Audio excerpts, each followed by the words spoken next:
After the close encounter with a Blood Queen, Luke Skywalker and Leia Organa are now on a brand new adventure.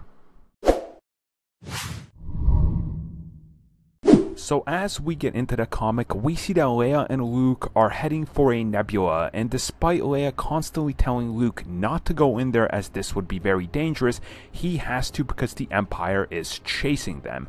And we figure out that this planet is mostly water, so they have to set down in one tiny piece of land, and this is where they're going to be trying to survive. And do they have a tough time doing that? I mean, they've been stranded here for weeks, as we find out, and they even have to hunt after giant, crazy-looking sharkfish things. And what I really like about this is that we actually kind of just get to live with these characters for a little bit. We get to see them interact with one another and share experiences and just talk to each other like we don't really get in the movies anymore, because those are just 2 hours and we don't have time to develop these characters in such a manner. And what else is great about this is when the comic does pick up, it's not all about the action either. First we see that these creatures from under the sea show up and they're carrying stormtrooper helmets. They end up taking Luke and Leia down underwater where they actually have a full-on kingdom. Now up top, Leia has noticed that every night they've had fires, they've seen, TIE fighters and various other Imperial ships flying by, clearly looking for where they are. So they are going to set up a plan.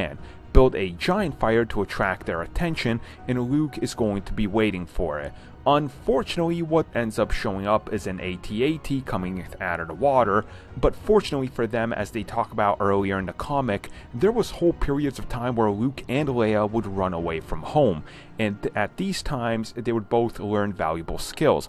Leia learning how to shoot bow and arrow and how to start massive fires and what would be needed to be able to cause a giant explosion, and the brother and sister duo actually end up taking on this entire battalion of stormtroopers and eliminating them as the comic ends, and they're able to salvage all the pieces of the AT-AT and blast off, which is honestly awesome. And the comic does end on a little bit of a stinger for what's coming up next, where we see Lando and Sana over on Coruscant, and it doesn't look like Sana is in the best predicament. Star Wars 33 is a very interesting comic. It doesn't feature much action, which is what a lot of people have come to expect from Star Wars and want from Star Wars. Instead, it tells a slow story of a brother and sister who don't know that they're currently related, just kind of sharing some of their life experiences and some of the things they learned while they were both orphans. And it's a very good connective piece between these two, and definitely establishes their characters more and their relationship more. I absolutely love this issue from top to bottom, and I would just go on and give this one an 8.5 out of 10, highly recommended.